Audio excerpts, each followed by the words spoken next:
want to prove your driving skills, let's see you take on the wheel challenge again. Beat the best time around the track to impress me and earn a prize.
That is some fuck.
That's just all part of the package, baby. That's just who I am. I just gotta reach down inside and...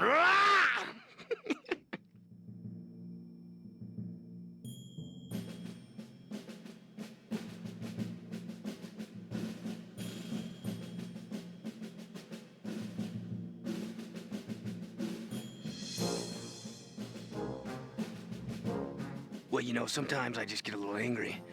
I like to have my own personal space, and when people invade it, I just get mad, and, you know, I can't deal with that sometimes because, you know, I'm an artist and I need my time, and I'm creating new things and outlets for this process, and sometimes the hindrance of people coming up to me and telling me what I'm supposed to do just really pisses me off. I hope this game's fun. I mean, I do my part. I'm practically carrying the whole thing, you know. The next game should be called Orange Lightning Strikes Again. Orange Lightning Strikes Twice? You know, I think we should branch out. Shouldn't just feel completely anchored to the whole adventure genre, you know. I think we should be branching out. I got the moves. I got the moves. Well, you know, it's funny. It's a funny thing because there's a lot of pressure on the mic. Yeah, I mean, everybody's like 5 or 6 people watching you at once, and they feed you the lines, and I tell you, it's never good enough. Oh, they just want more. But I gotta tell you at the same time, it's a lot of fun, you know. I do have fun working, and I love the people. I love, you know, people are interesting to me, but just as long as they don't get too close. Yeah, they have me in a booth here, and I have this thing about people getting too close, so they have to stay sort of outside the booth, and then I do my thing in here, and then I go outside. But I don't shake hands, because I got a thing about germs.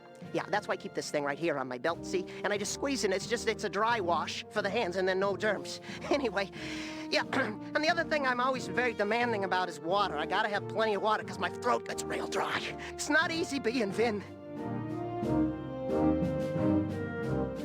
Well, to be quite frank, I had to drop some weight for this part, but I think it was worth it. Yes, I'm at a lean and mean 520 right now. It took some work to get down to there. I've got a personal trainer and the whole bit, you know. I ate him, but not before I lost a good amount.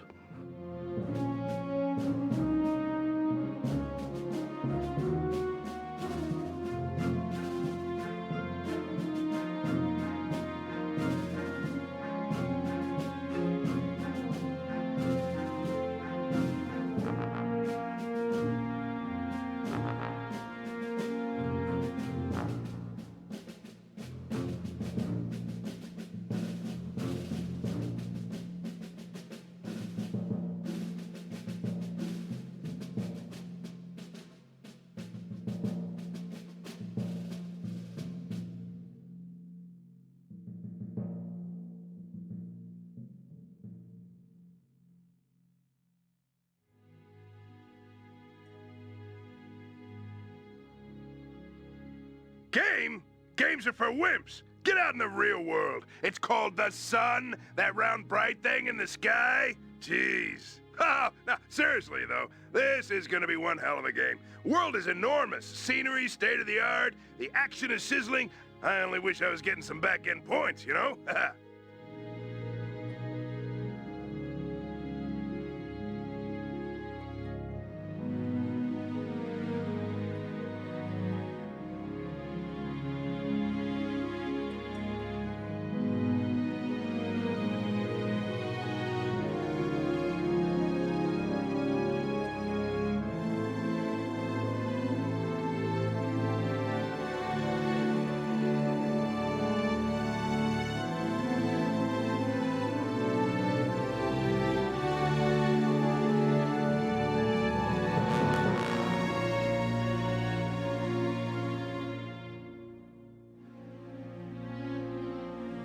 Well, Daxter's his own little furball.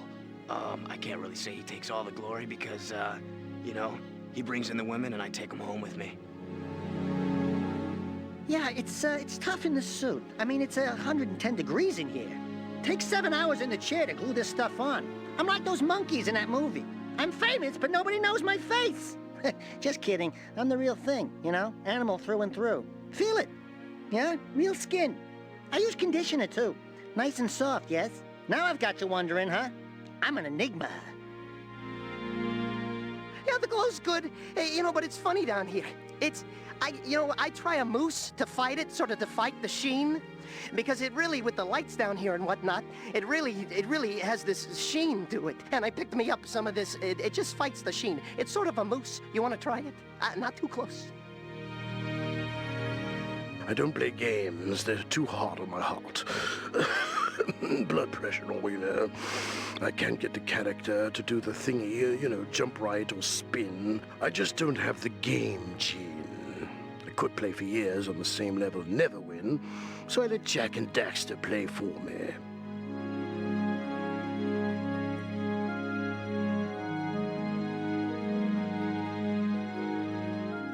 Oh, well, I did it for the money.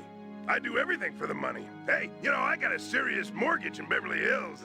The story, well, to be honest, the writers were, well, let's just say there were a few plot errors, and some of the characters were painfully two-dimensional. And what was that stilted, on-the-nose expository dialogue crap I was fed with? Jeez. Otherwise, no, I love the script.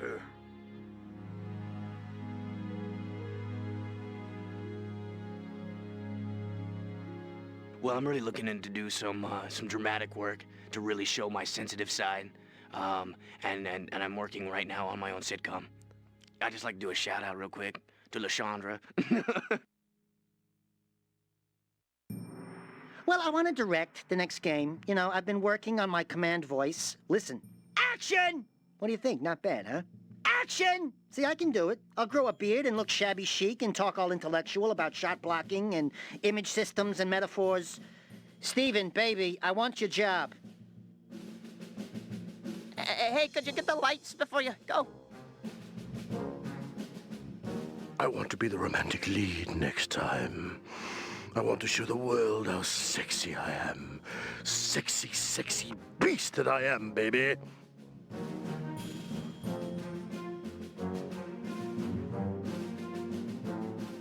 Well, I wish I had a stunt double for my death scene. Man, the animator wanted to throw me like 50 feet through the air and then have 20 tons of 50-gallon drums fall on top of me. Who do these guys think I am? Some superhero? Look, I've worked on some big action films before, but 50 feet without a wire? Are they crazy?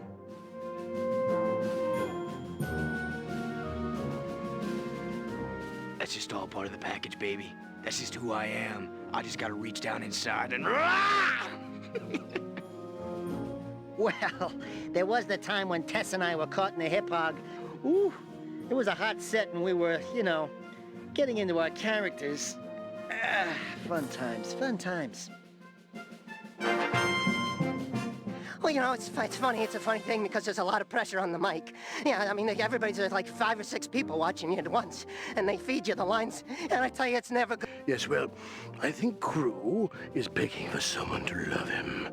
His life is so devoid of hope and promise, so lacking in identity and a sense of belonging, that he turns inward with hate and self-loathing, and that pain fuels his angst and motivation for destruction. Oh yeah, and his guns and chicks are cool too, man.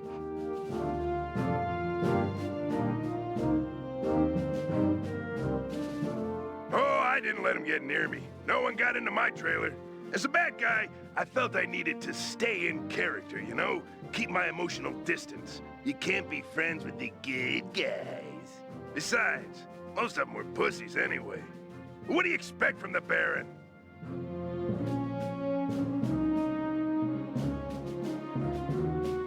Well, sometimes I just get a little angry. Jak and I go way back. Very few people know this, but actually we were working together on the stage version of Spartacus Does Rome.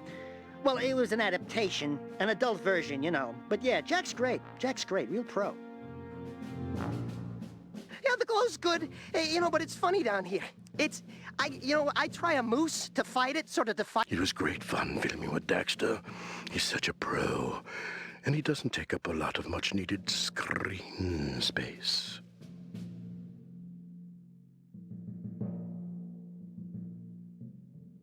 It was a pleasure working on this one.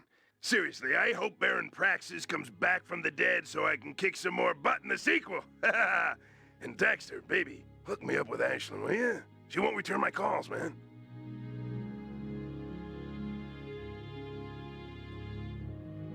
Well, Daxter's his own little furball. I can't really say he takes all the glory because, I'm writing a bit now, working on my autobiography.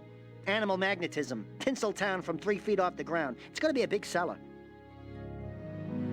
Hey, could you get the lights before you go?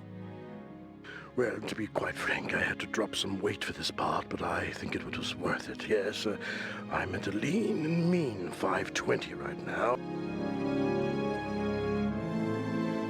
Game? Games are for wimps.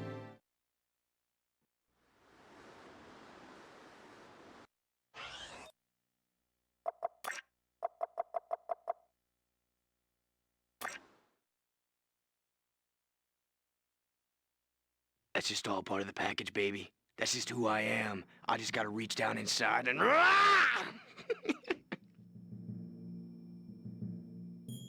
I'm hot on that little Otzel. I like a little animal in my men. I like them to have some hair on their chest. And Daxter's got a nice tail.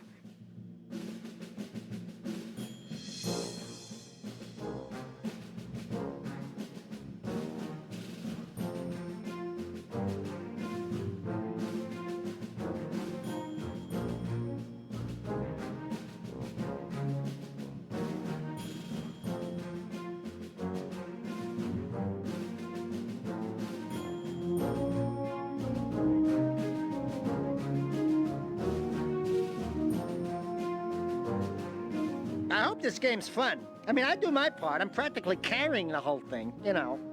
The next game should be called Orange Lightning Strikes Again. Orange Lightning Strikes Twice?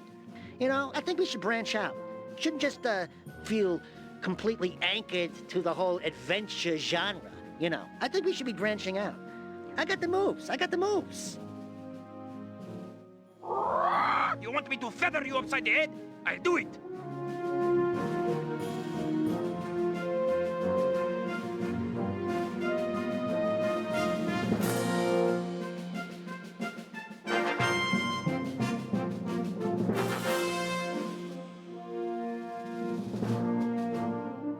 I was like, oh my god, I got the part? For real? And I was like, dude, you won't be disappointed. I can like act and stuff. I even took a class. I mean, wow, to be an actress is like so cool. I couldn't wait to tell my therapist.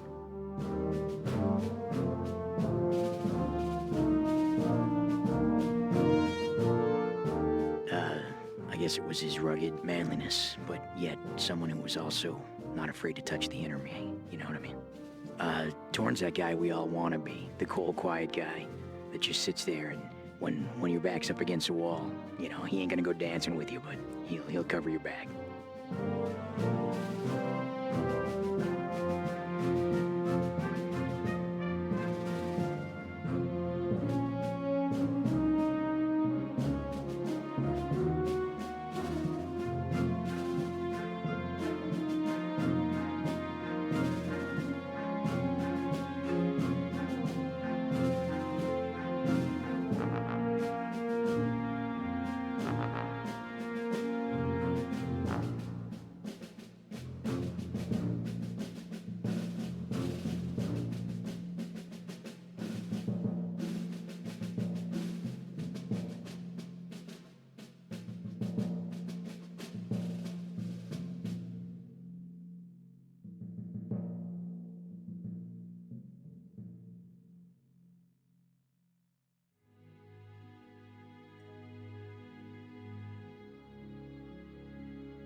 Well, you know, sometimes I just get a little angry.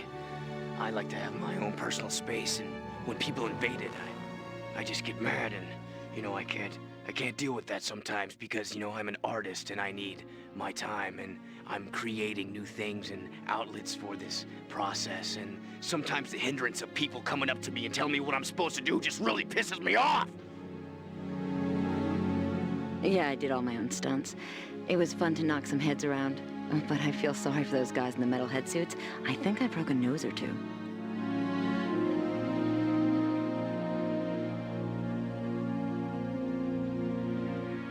Yeah, it's tough in the suit. I mean, it's 110 degrees in here. You want me to feather you upside the head? I'll do it. You want me to feather you upside the head? I'll do it. You want me to feather you upside the head? You want me to feather you? Where did you read that? Like, you totally have to talk to my therapist about that. But, you know, Daxter, he's totally neat. He's a hottie, like burning volcano hot. I mean, the whole, like, animal thing, it's a total act. He's really sophisticated in real life, for sure. He orders wine with lunch and everything. Well, the thing about Ashlyn is, she got a great set of guns. You know, the ones you shoot with.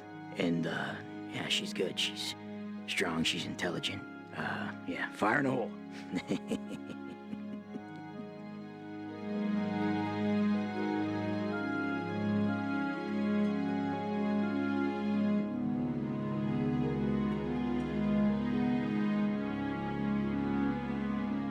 Well, Daxter's his own little furball. I can't really say he takes all the glory because, you know, he brings in the win. Oh, I would love to do another game. Hey, Jak, I'll arm wrestle you for the lead part.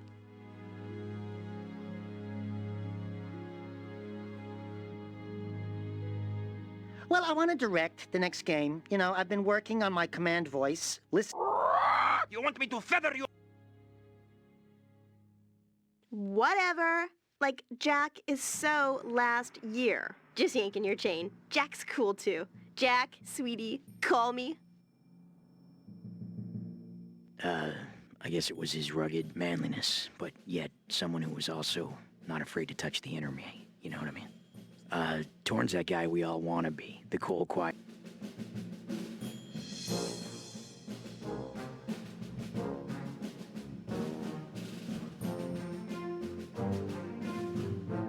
Well, I'm really looking in to do some dramatic work to really show my sensitive side. And I'm working right now on my own sitcom. I'd just like to do a shout out real quick to LaShandra. Would I be willing to take off more clothes in the next game? Oh, honey, you couldn't handle me with less clothes.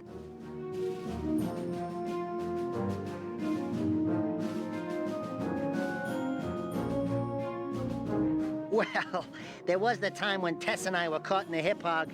Ooh, it was a hot... You want me to...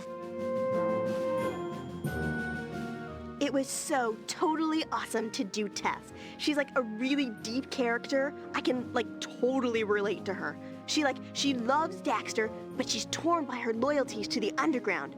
And her outfits, they were like really awesome.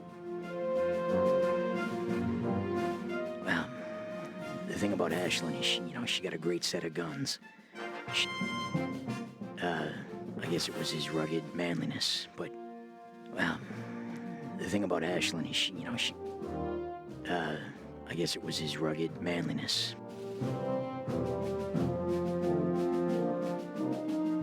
That's just all part of the package, baby. Yeah, I love Jak. He's so supportive on the set. What a pro. Even with his recent brush with the law, he was always in, ready to roll. What did Jak do to get arrested? Oh, I can't talk about that. Ask his agent. But let me just say, it was an awesome party. Did I like doing the game? Oh, I loved it. I mean, aside from the trailer, which, I think I'd want it to be bigger next time.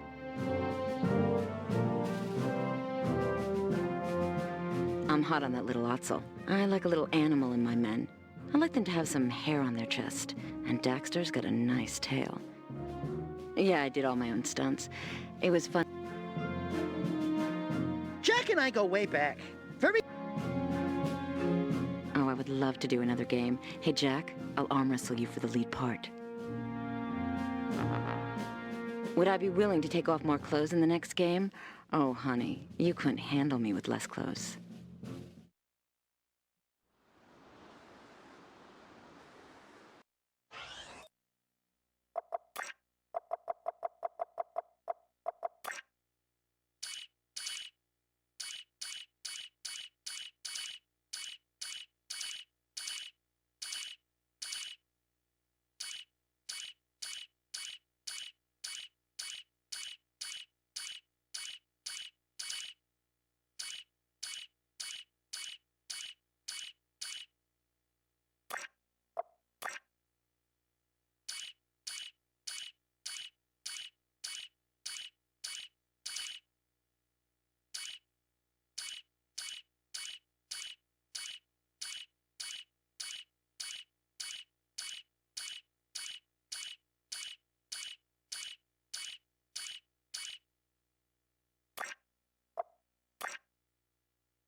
So this is the beginning of the intro movie for Jak III, and in the intro movie, obviously, it's important to establish the setting, the wasteland. It's important to establish the characters, and also important to bring everyone who hasn't played Jak I and Jak II up to speed with the story.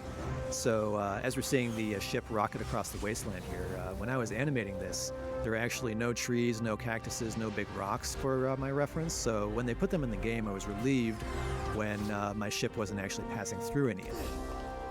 Now this guy Viger, he's one of the new characters. He's the main villain of the piece. And what's interesting about Viger is we're always trying to refine the work that we do, and we did his facial animation system slightly differently than we've done in the past, and it actually worked out very well so that all the new characters in this game use the new facial animation system.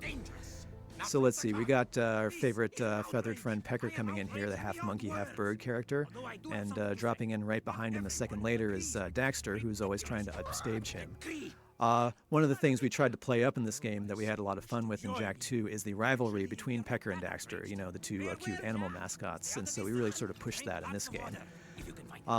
We got Ashlyn Shashing with her sexy walk right up there, and you're about to see something that looks very simple, Ashlyn putting something into Jack's hand and sliding her fingers off, but in fact doing moves like that, passing things back and forth between characters, takes a while. That little thing there took me a couple of hours. Now, as the ship flies away and leaves a big dust cloud in its wake and dissipates to reveal Daxter and Pecker, one of the interesting things is the effects animations, such as fire and smoke and dust, is all done later by our effects animators. What we do is we simply place a little node in the scene to say, here, put a dust cloud here, or put a flaming ball of fire here, and they all take care of that much later on. So we don't actually get to see it until it's in the game. And here they all are walking into the desert.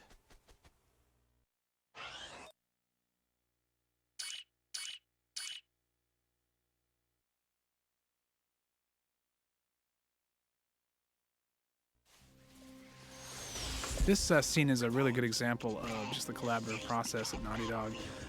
So many people had their pieces in the puzzle to make this whole scene come together. Jason Martinson was the animator. Also, Mike Fadalun did a lot of the special effects animation, which you're going to see in a few seconds. In addition to that, of course, we had Troy Adam doing all kinds of, as you can see, all the special effects with the particles in the background, sort of adding life to the whole battle that's going on. What we wanted to do when we started the story idea for Jak III was we wanted to really kind of show the players that played Jak II that the world's going to really change. And so right off the bat we said, well, you know, that palace is just going to have to come down because we want to basically show that Haven City is forever altered in this war. And again, this is showing sort of the cross-section of how these scenes were put together. This scene took forever. We really shot a lot of our special effects load early on this one. As you can can see the entire palace comes down in one big giant piece, and that animation took forever. Again, a number of people working on this to make all the pieces come together, and then the magic of the music and sound effects on top of it to sell it.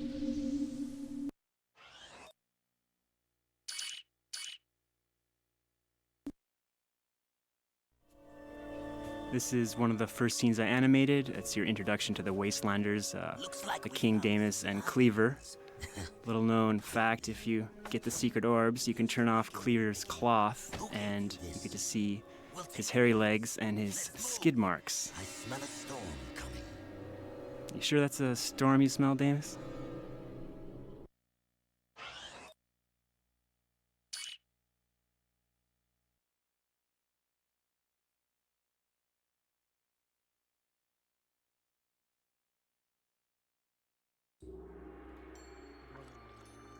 All right, so it's our first time back after the intro movie, and we get to see Jak and Daxter nice and safe. We also see there's been a wardrobe change, and Jak's gotten a haircut, so hopefully his little hand gesture gets to draw attention to that. When I first started working on this, the stage was not really done at all. They were, in the process of working on that. I did know there were steps, and I knew there were pools of water. So, two things I thought of were bringing Damus down the steps and get them closer together, and also get Daxter to wring out his tail so I can get just a secondary action in the scene. I also didn't really know what was going on with Damus. Is he good? Is he bad? Should we be worried about him? I knew that, Dan, our writer, probably knew exactly where he was going, but I knew that I didn't, and also the viewer didn't. So we got to, kind of leave a little mystery for Damus. And he talks pretty tough. So I know that after this scene, I didn't quite know if I liked him or not. But then I also get to have Daxter act cute. What happens to the ones that don't crawl? Maybe that balances out the scene with all the tough talk. I was afraid of that.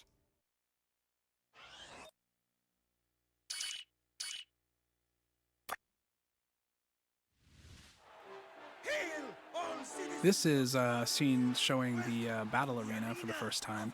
The Wastelanders, as you know, they live out in this desert, the Wasteland cities, named Spargus, and it's out in the middle of this giant desert. And these guys are pretty tough hombres, and they use this arena kind of as a proving ground for themselves to see who the strongest are. And the survival of the fittest idea is basically what their whole creed is. Jak and Daxter show up at this place not having any idea what they're going to do, and all of a sudden they realize they're going to be tested in fighting. So once again, they have to prove themselves if they're going to even stay in Spargus, and prove themselves to be Wastelanders. The arena illustrates sort of the contrast between Haven City and the Wasteland, where out here, basically Jak and Daxter are in significantly more peril. They're fighting for their lives and fighting to prove that they're worthy to stay in Spargus, the Wasteland City itself. Again, really what this is also is for the player is that it's the beginning of a series of adventures and challenges, both training them and also easing them into the game.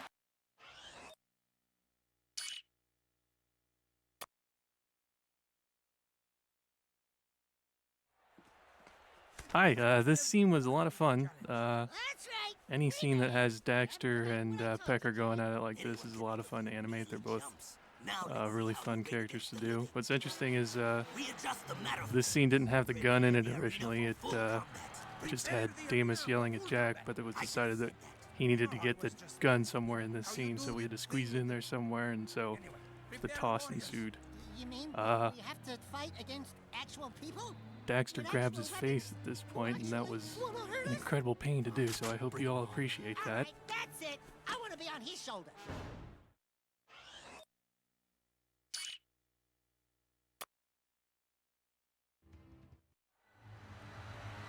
This is the scene where Damus realizes that Jak is a little bit more than he seems. Speaking of which, one thing about this scene is that everybody who animated scenes in the arena ended up having to reposition everything because about halfway into production, they ended up rotating the arena by 90 degrees.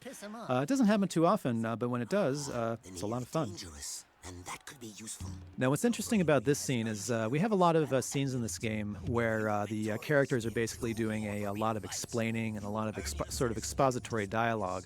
So the trick in the scenes like this is rather than just cutting back and forth to a lot of talking heads, is to try to keep the camera dynamic with interesting angles on the scenes so you all don't get bored and button out of the cutscenes. Because, you know, we don't like it when you button out of the cutscenes. Once again, Daxter gets burned. Animating Daxter is very fun. Animating the little flaps on his hat is not quite as much fun.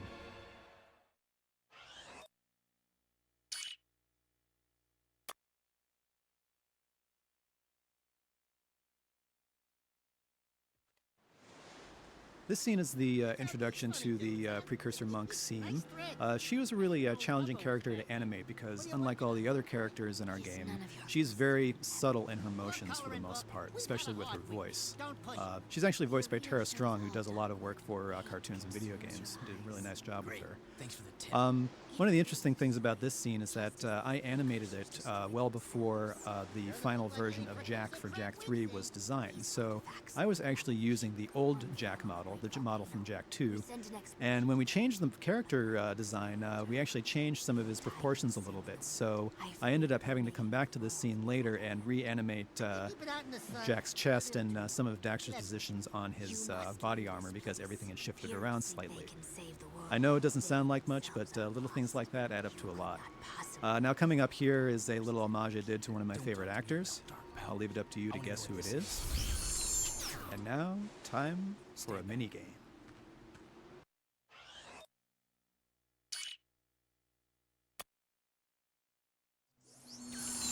This scene is one of the first times you actually see sort of something alluding to something bigger happening, where this dark satellite is here, and Seam is talking about how it's communicating with something even bigger. Again, we're just trying to foreshadow where this is heading, the story. One of the things that's interesting about creating these animations is, you write these lines, and then an actor will take them and bring them to life at one level in the recording studio, and we go in and we direct the actors, and it's a lot of fun because the words just kind of spring to life. And then an animator gets a hold of it, and it's just amazing because they really breathe life into the character, and suddenly everything just all comes together, and it just becomes a living, breathing thing. It's quite an exciting thing to watch, really, from the beginning of script and text all the way to the end, when you see these characters actually feel like they're your friends, and you start to really know them, and they seem to feel like they really have energy and life behind their eyes. And then when you add sound and music, suddenly the whole scene becomes much greater than the sum of the parts. It's amazing.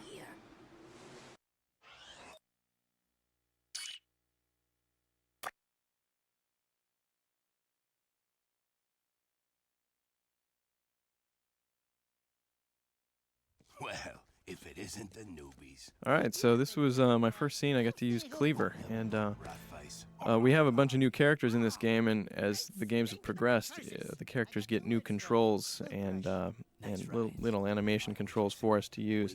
And at this point, they were getting really easy and it gave us a lot more power. So Cleaver had all these extra controls, so I got to have fun with him. His facial and mustache, and he's even got a little jiggle on his belly. But here's another character we don't really know much about, if we should trust. The Wastelanders seem to be kind of shady, so I had to kind of try to play him that way. And since he also references putting Daxter on a barbecue and having him for a snack, I knew that was not a friendly thing to do. But yeah, he's a fun character. One thing I can do, it's race.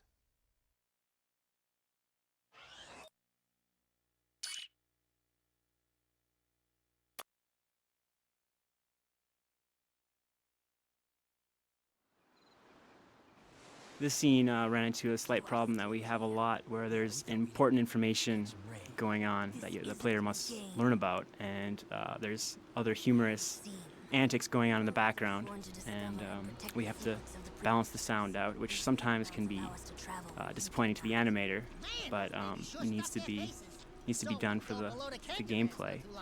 This was a fun scene to do. I got to abuse Daxter, fling him around. I love doing that. And here he comes again.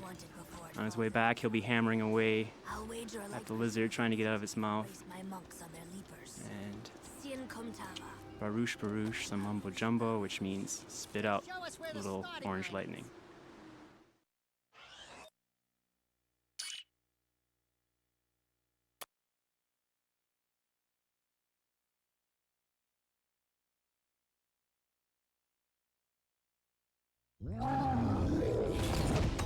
This scene was great. I really enjoyed working on this scene, and it got a chance to finish up the mission that I just thought was so cool, where you're chasing around the dinosaurs. And Errol, this is the first glimpse you get of Errol, Cybro Errol, reconstructed Errol, and I just thought his character was so cool that I had a good time animating him. The one thing I remember at the scene is I had to turn it around in I think about 3 or 4 days because we had to get it done for E3. So I'm pretty pleased with the way it turned out, all things given, time restrictions and all. Come on, Bigfoot, let's yeah. get back. This desert gives me the creeps.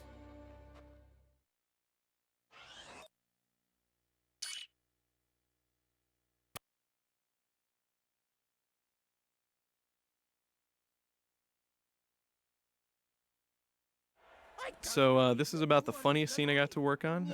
It was a lot of fun just with Dax and Pecker jabbing back and forth and try to get as much personality and comedy into it. The little rivalry has been going on since Jak II, so this was just another chance to kind of keep it going and have fun. With all the serious scenes I got to work on, this was nice to have just a little lighter moment. And then with an off-screen gesture that really gets Pecker going. And then we get to go into a little of the softer side again with Damus and his furthering relationship with Jak. So this was just an overall fun scene to do. And we go on to the next scene.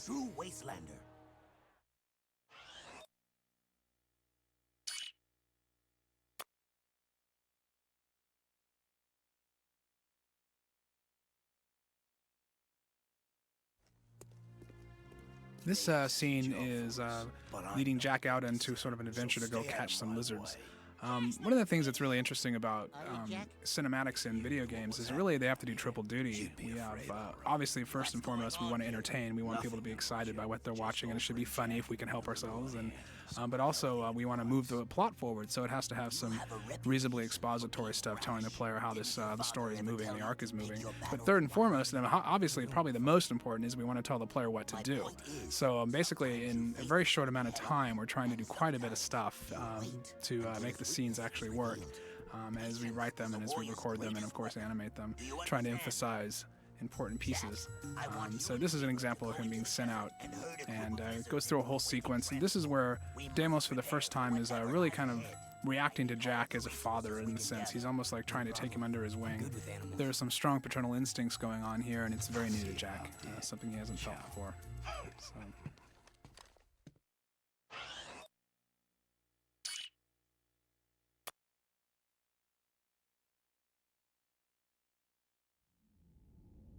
This scene wasn't originally supposed to be in the game, but focus testers actually, when they first went into this room, were not clear as to where they were supposed to go, so we added this little camera move showing you where you're supposed to go.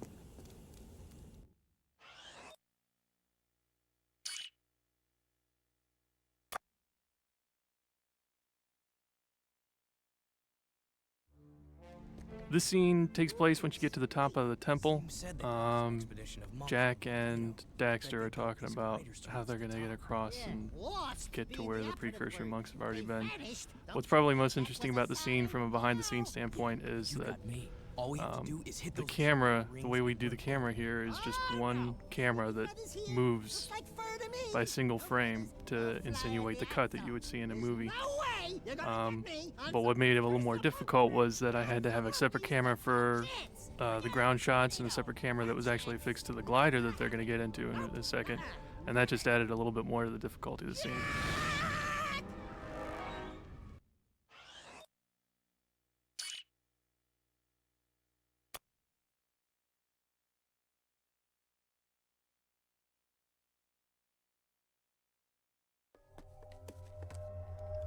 So this is another scene that was animated by Greg Griffith. This is after you've gone through the volcano and gotten to this deep part of it and discover this monk that's been mummified by the Dark Eco. Again, sort of just kind of reiterating the idea that Dark Eco is so dangerous and that Jak is playing with fire when he's been exposed to it, and so is Daxter. The animations, like these animations again, require so many different pieces being put together. The models that are being built, the high-res models, the sets, everything that has to go into this process of creating these 6 seconds a day that we do. Actually, it's just an incredible number of people that work behind the scenes to make this happen. That background you can see there, of course, was built as part of the volcano. And some of the sets are even more high-res than that. They're actually not even level sets. They're actually really detailed high-res sets. This is Daxter continuing to refer to his beloved missing pants that he lost since Jak and Daxter, the first adventure. A recurring joke we've had for a long time. And hopefully we'll pay that off in the end.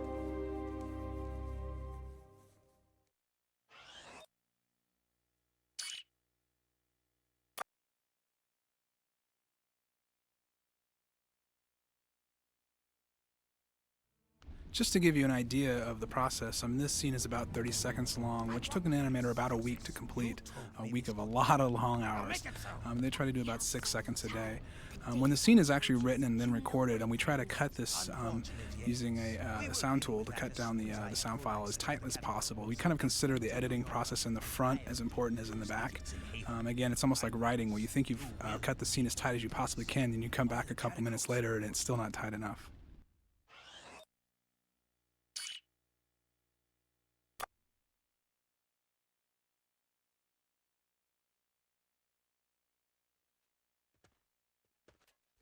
Isn't it time for you, ankle biter? This scene right here was a lot of fun to do. It just gave me a chance to use Jak and Daxter together and have them be kind of like a buddy-buddy type thing, where Daxter's actually picking on Jak. So you get to see how good friends they really are.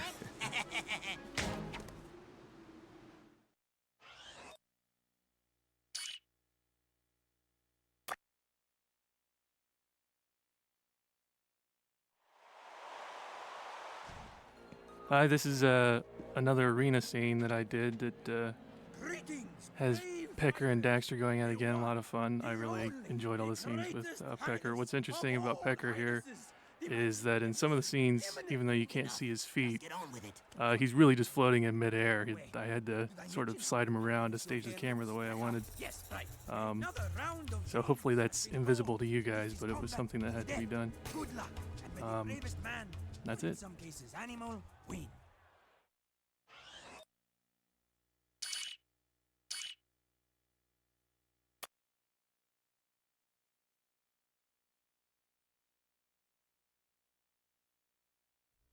This is a cool scene right here. This is actually my first time animating a female in the game, and up until then I've been animating mostly guys, and so it was really tough to try and nail her down.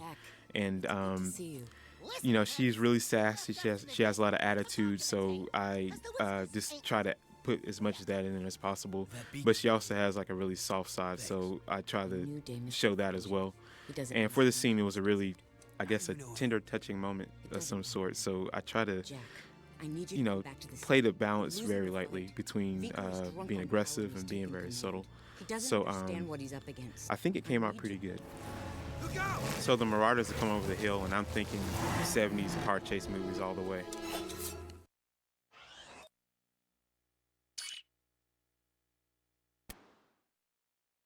Okay, so yeah, I got a little bit of grief over that little bend into the Hellcat so she can get Jak's hoverboard out. But the way I figured it, if she had to get something out of the Hellcat, she'd have to bend over to get it. There's nothing implied.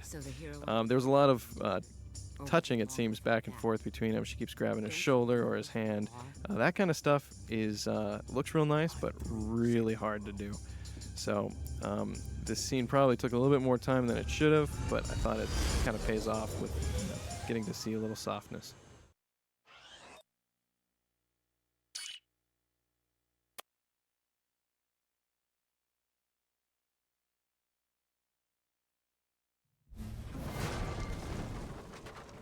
So we've just entered the intro to the mine boss fight. And this scene was the longest scene I had worked on at the time. I think it clocks in close to a little over a minute, and it was really cool to get to work with a scene that had more exposition, where they get to find out more about the story. It's the first time we've seen Viewer since the intro, and even though we kind of get the idea that he's not a good guy in the intro movie, we get to hear a little bit more about just his evil plans, so I got to have more fun with his character. And I think we got really good reading from the actor, so that made this scene a lot more fun to animate. One of the hard parts to set up for the staging was this giant room has a pedestal that Jak is on and he's trapped on, and then there's a big giant space in between him and Viewer. So staging the camera from back and forth, if you ever needed to see both people in the same shot, there was really a real long distance in between. So I tried to do what I could to trick the camera, or also just use really long lenses. So you kind of get to use certain film effects or film techniques to try to compress space. And here's Daxter going off on his little fantasy of being surrounded by women, which does not go well with Viewer. I know we tried to use this joke a couple times about him getting his name wrong, so I thought that was kind of fun to work with. I think it happens again later on in the game. And here we go.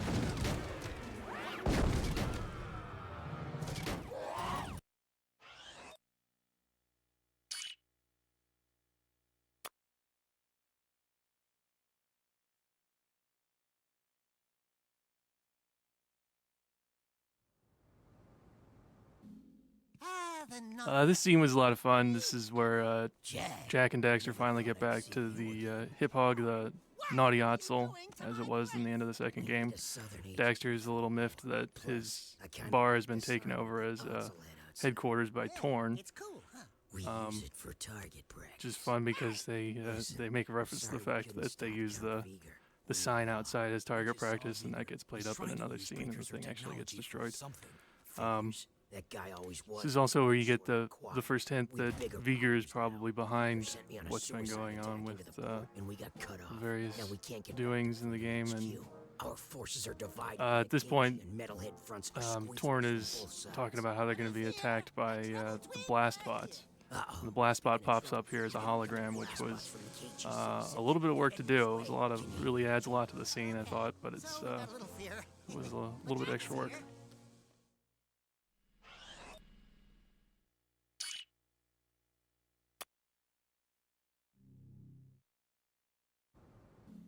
This scene was a doozy. Just before I was able to finish the scene, I just had to do some final tweaks on Daxter's eyes. I was told that they had to cut a couple FMAs and somehow splice Errol into the middle of the scene that I'd finished, which completely changes the mood of everything, and it made no sense at first, but so I was able to rearrange some things. Some stuff had to be cut out. Dialogue had to be completely flipped and everything, so it was a big mess. But I finally got it to work. An interesting note is all the holograms here, all the facial animation had to be done with 3 bones. We weren't able to use morph targets and use this hologram effect, so that was quite a challenge to get some nice voice reads and emotion on these things with 3 joints. This Daxter line was a blast to animate, and I decided to hold this last face here for impact.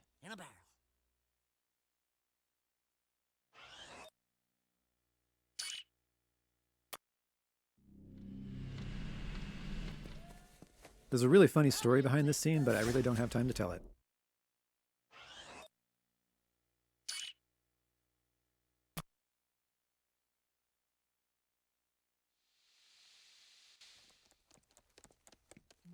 This was one of my favorite scenes to animate. I got to do character interaction with Daxter and Tess. Certain body parts pressing up against one another, some hugging and playful animation. And of course, it has chicks with guns, which everybody likes. She gets to lug around this monster gun, which is scaled down about 70% of the size it really is in the game for Jak. Otherwise, it was absurdly huge, which is only funny when Daxter holds it. It's a hobby. And here's their shocked response to her skills. And some more flirting between the two lovebirds.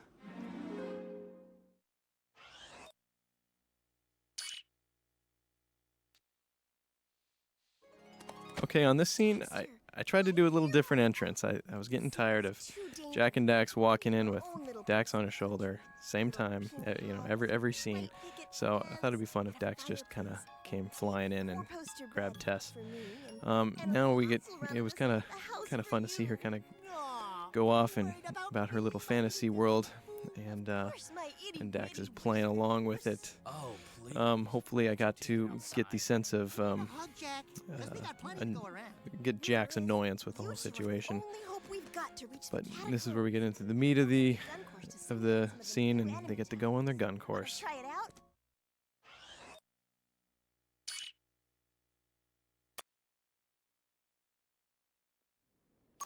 So this scene was actually a lot of fun to animate, especially with all these dynamic camera moves and the Naughty Otzel blowing up.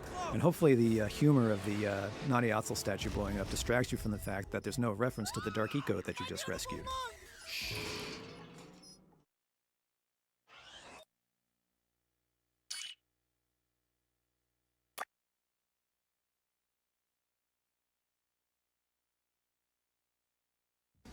I animated this scene just before our focus test deadline. The whole thing was animated in one day. It was a really long, grueling day for me. And I realized that I'd forgot to add Daxter, and I hadn't even started him yet. So I just put him in at the end, poked his head out.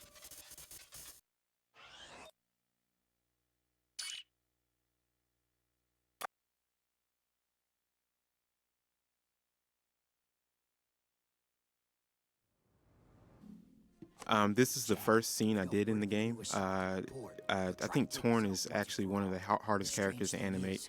The way he comes across is very cool, calm, and collected, and but occasionally he'll let out a little aggression or some anger of some sort. And I think those are one of the more exciting times with him. But it's cool to play that balance between cool and rage.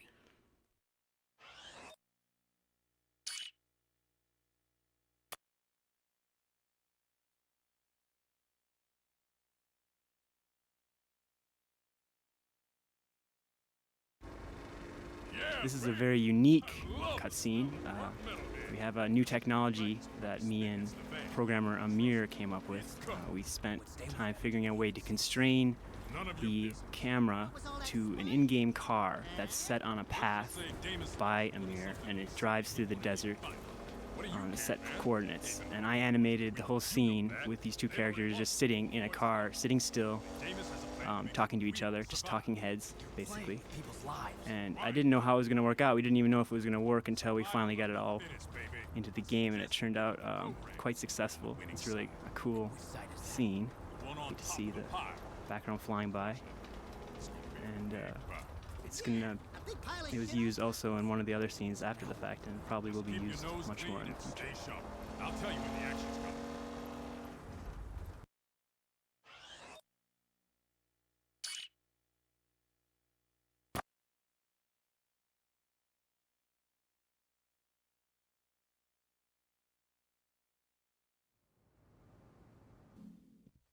We may have a way to reach freedom. This scene right here was really fun because it was my first time to get to use Jinx, and this is the first time, his first speaking role in the game, so it gave me a chance to really kind of think about what I was going to do with him. So he sounded a little bit like a gangster, so I tried to add that into it a little bit and trying to make him seem kind of really slimy and a greasy type of character. So it was a lot of fun, and I got a chance to do some more gags with Daxter and the cigar and things like that. So that was a lot of fun as well.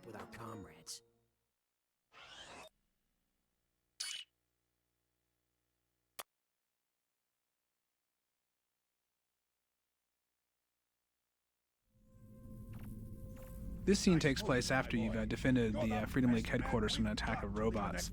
One of the most amazing illusions that actually happens here in this process of animating is that these voices of all these actors are often recorded in entirely different places and at entirely different times. I mean, Max Casella's the voice of Dax is recorded in New York. And a lot of these other characters, whether it be Susan Eisenberg, who's the voice of Ashlyn, or Phil Lamar, who is the voice of Viewer here, they're done sometimes weeks apart, maybe days apart, but entirely different rooms, never together. And then we cut the whole thing together and cut it as tight as we can, and it gives the illusion of actually actors reacting and talking to each other. Usually. And in fact, in this scene, we have kind of a moment where the scene was spliced incorrectly, and also Ashlyn had a line that was supposed to be recorded here that was missing. And as you can tell here coming up, that the transition's a little rough. So Viewer's very angry at them for basically rallying around Jak and defending Jak for the first time, and he's basically giving them a pox on their whole family, and he walks off.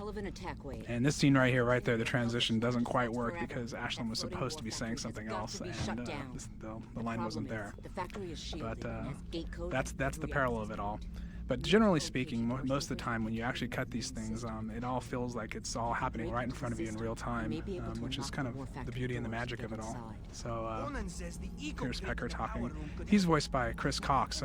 Pecker is a really, really cool character. People really love that. And the character, and Chris Cox just really added this incredible side to him. He's sort of the manic Hispanic, as we say.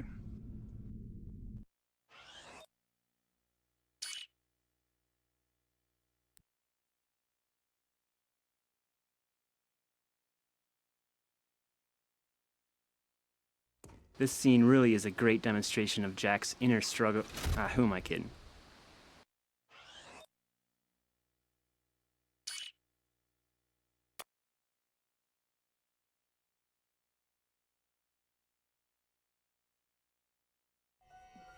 This is the first time that we actually get to see Cyber Arrow. He's alluded to a lot in the game, and this is the first time you see his full body. He's the most detailed character we have in this game. He's 20,000 polygons, which I've heard is 10 times more polygons than a full screen of a PS1 game. All the animators are really drooling over getting to animate this guy, so I was really fortunate to be able to work on him during his big I'm gonna kill the world scene. The voice actor went really over the top with this scene, and so I was able to just push all of his action as far as I could. I did all the animation before they added the voice effect on him, and that really punched it up even more. And after all the exaggerated motions I did, the one thing that left the biggest impression is boink, this little finger thing right there.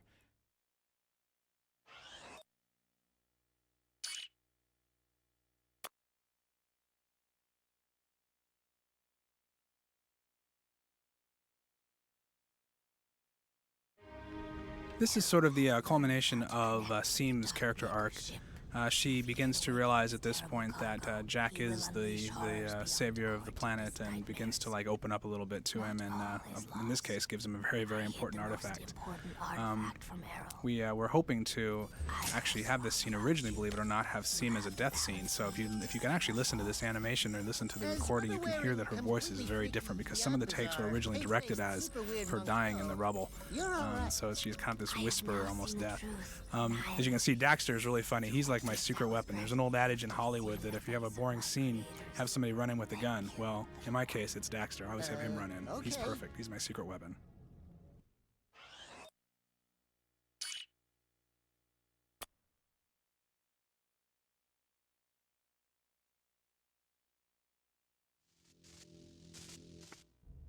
This is a really cool scene. This is the Precursor Orbs. It gave me a chance to really do some quick, snappy animation with Daxter, have a little fun with him and that sort of thing. And Jak just kind of ignoring him and not paying attention to him. And of course, Daxter wants the attention. So I like the scene a lot. It's really cool.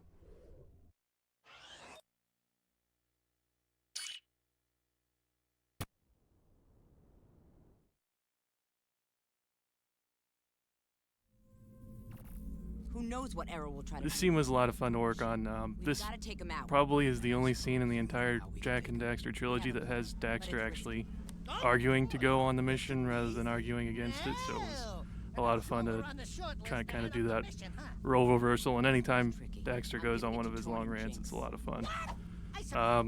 Originally, I had listened to the sound file for this one. I had a lot of plans for different poses and different things that he could do, and then when I got into the scene, I noticed that he had about a 4-inch wide ledge to stand on without stepping on the actual hollow viewer they have there, so I had to try to get the things I wanted to get done without having him roam too far.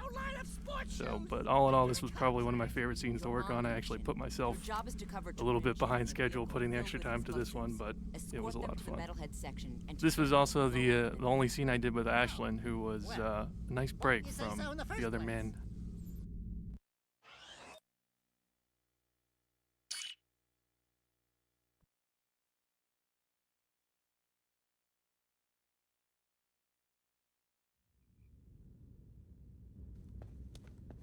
This is one of the toughest scenes I probably had to do.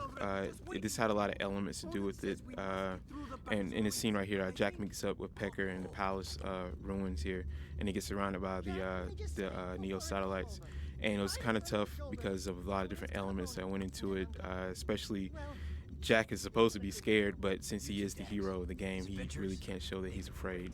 And also, coming up here, you see where Damus busts through the door, and there's a lot of effects with the door coming down and the satellites getting blown up and that sort of thing. And just to put that all together and have it mesh well was a very tough thing to do. But I'm pretty happy with this scene. Let's finish this.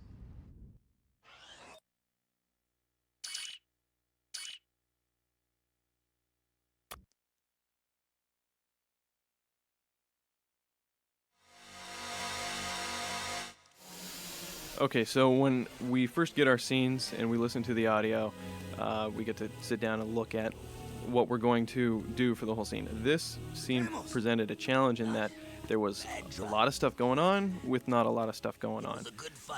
There was, we find out about the father relationship. Damus, slowly dies away, and then Viger shows up, and so what I tried to do, mainly setting up this scene, was just try to figure out the position that they're getting to have this heart-to-heart. I was also kind of constrained by Damus being trapped under a truck, so I couldn't really do a lot of stuff with the cameras. But once I set up the pose, I just really went around and tried to play with all the camera angles to try to get the most emotional response I could, because just the scene is so heavy. That flashback there was actual animation from the kid from Jak II. And now Viger coming up, he's always really a lot of fun to work with. The readings we get from Phil, who's also the voice of Sig, amazingly enough, are just always great. So, again, we have, them conversing back and forth with just an amount of space in between them. I couldn't really have a lot of action, so I just really had to work with the emotional content back and forth, and just try to play off of that. Okay, so Viger's about to take off, and this posed a challenge for me as well, because Jack's just kind of having to ignore the fact that his dad just died and that he just found that out, and it was kind of hard to bring the emotion back down to get us back into the game and get us on to the next level.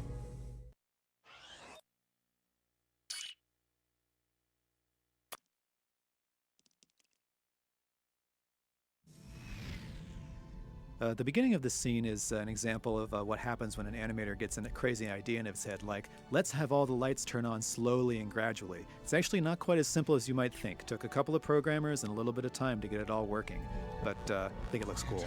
Yeah, this scene, when Dan Arey, our creative director, first told me that the precursors are going to be a bunch of Otzels like Daxter, I said, ooh, you gotta let me animate the scene where they're revealed. Little did I know that the scene was going to be nearly 4 minutes long and that I'd have to do it in about 5.5 weeks. But hey, that's all right. These things happen. It's a very interesting, very complicated scene. There's a lot of characters. There's a lot of stuff going on. Here's a return of our precursor entity from the end of Jak II, for those of you who actually managed to finish Jak II. Congratulations. We've also got Viger in this scene. Viger, for me, I think, was one of the most fun characters to animate, not only because Phil Lamar, who also does the voice of Sig, did such a great job voicing him, but he's just got such an expressive face. So after he gets transformed and he's looking up and he's looking all smug about being imbued with precursor stuff, he has that wonderfully smug look on his face. Now, of course, at this point, this is where the illusion starts to fall apart. You know, Jak and Daxter have had just about enough of being told what to do after 3 games worth of being errand boys for the Precursors, and so we have a nice little off-screen crotch grab from Daxter. Been waiting 3 games to do that. And now the moment you've been waiting 3 games for, the big Precursor reveal. This is something that I talked about a lot with Dan, and we thought about many different ways that we could do this, and we figured it would just be best if we saw them from behind and they didn't quite realize what was going on, and then boing, and just a long, long take of everybody just sort of staring at each other and sizing each other up. These 3 Precursor Otzels don't actually have names. They're referred to as Otzel Leader, who's the guy with the staff, Otzel Surfer, who's kind of the hey dude fellow, and then of course Otzel Dummy, who's the guy with the helmet over his eyes and who and the big buck teeth.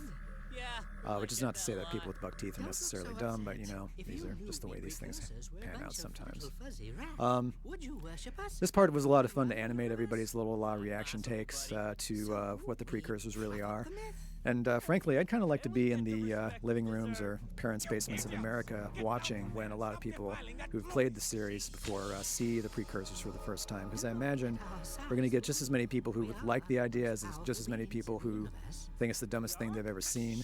Now, personally, myself, I was sold on it from day one because I'm a little tired of the cliche of, you know, the gods being these great, wonderful beings of light, you know, come down from a high on, and, you know, that's just, I think, what everybody was expecting us to do, and to actually have them all Otzels like Daxter, you know, some people may think of it as a cop-out, but I don't think anybody's going to see this one coming.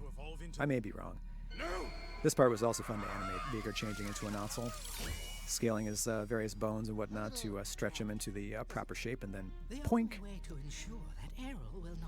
Now this last part of the scene, because the scene was so long and because I did have very little time to animate it, Jason Martinson, who's another one of our FMA animators, actually did some pinch hitting for me. So from here on in, it's pretty much all his animation. So thank you, Jason, from preventing me to have to stay one more night until 5 in the morning getting this done, so that you, the player, could enjoy our story. You idiots. I told you we needed a plan B.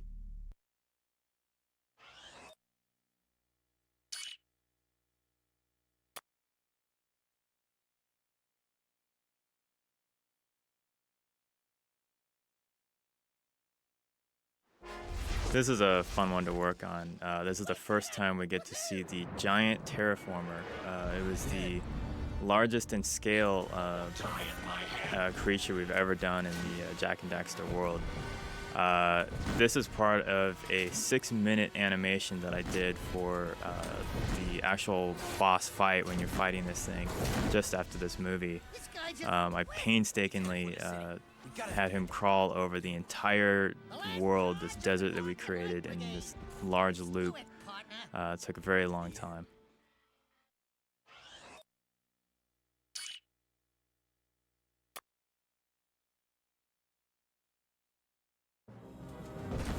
Here's another giant terraformer scene. This one was really dramatic and was a lot of fun to do.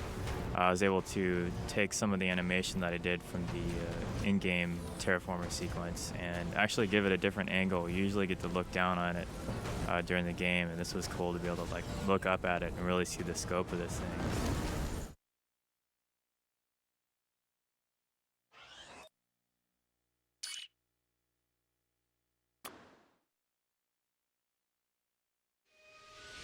This terraformer was a rigging nightmare because during the animation we kept figuring out new things that we needed to do, have the terraformer come apart, have these wings detach from it, and I was animating pretty much right on Mike's heels as he was rigging this thing. So we had to go back and forth a lot. But the final product worked out really well. The particles and sound effects just really sell this scene, and I think it's really going to be exciting to see it.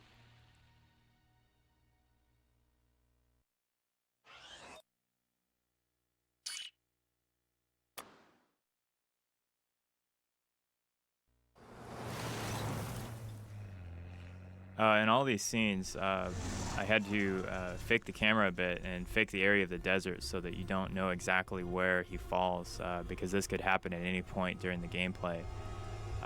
And then at this point, we switch out to the high-res level from the foreground object that I was animating, and have Jak climb up the top of it.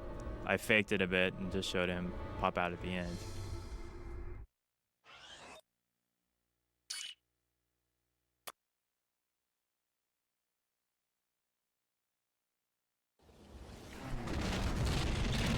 I gotta give props here to Troy Adam for his kick-ass particle work with the wall of sand. This scene had an alternate version. We needed to show some sort of connection between Ashlyn and Jak at the end, and this one here was the original idea, which came up between a bunch of us, and there was another alternate that Neil, I kid you not, Druckmann came up with, where Ashlyn pulls down Jak's scarf. And it was a little more intimate, but this version works just as well.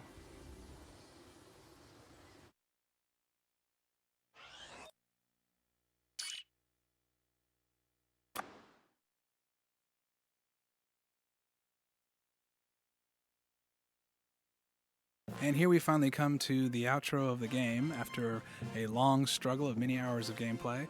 This scene is actually rather static. There's not a lot going on, it appears, at least in first glance, but really there's a lot going on in terms of technology. Actually, this scene, for the longest time, we were having a hard time with even trying to imagine doing with all the characters on screen. In fact, if you notice, some of these characters aren't exactly what they might appear to be. Kira, for instance, and Torn, if you actually watch them, if you notice, you'll pay attention, they're hardly moving at all because basically the models were simplified to only have one joint of animation to minimize the streaming data because we just couldn't have this many characters on screen at one time. And also, as you can see, the Otzels, the precursors, they actually have environment mapping on them, and it causes a lot of problems in the DMA memory to have this much stuff environment mapped on screen. So this scene, as simple as it looks in terms of actual action, is incredibly complex. So here we go, watching these people sort of wrap up their little story here. Jak's about to leave and do his thing. It was really kind of a funny point that actually, up until the very last minute, we thought Jak was going to get on the Precursor ship and blast off into space for parts unknown until we kind of talked about it, and Evan Wells had a good point that he thought, well, you know what actually we should do is we should ellipse back to the beginning of the game and have Jak change his mind just like Daxter did in the opening scene when suddenly when the dust clears. Daxter's there waiting with Jak because they're inseparable, and of course Jak is as well. So it was a nice circular storytelling idea, and it ended up being perfect. Finally, Daxter gets his payoff here. He's been talking about pants for 2 games. He finally gets his pants, thank goodness. And this crazy precursor seems to want to turn everybody into a precursor, so he's a little trigger happy, isn't he? So here we see that Tess gets turned into a precursor Otzel as well, and so Daxter finally gets to get his little girlfriend, which is something we've been dancing around with for a while here, what we're going to do with this problem. Here we see Jak and the precursors getting ready to leave. As you can see, Viger turned into a precursor's kind of gotten his comeuppance too, and now he and Cleaver are going to be together, which opens up a lot of possibilities for the future in stories. Can you imagine these two together trying to rule the world? The stupid guy and the smart guy? So now Jak's really kind of getting his last moment of truth where he's being asked to go off and become this great superhero. And so this is how we end our tale after 5 years of storytelling and gameplay. We kind of wrapped up this whole experience in the universe, and but you know, Jak and Daxter are inseparable. They're too good together. So this is keeping true to the franchise as well. And you have every scene we've got to end with Daxter just getting his punchline, getting his last moment and his last laugh. So after 3 great adventures, I think life is good.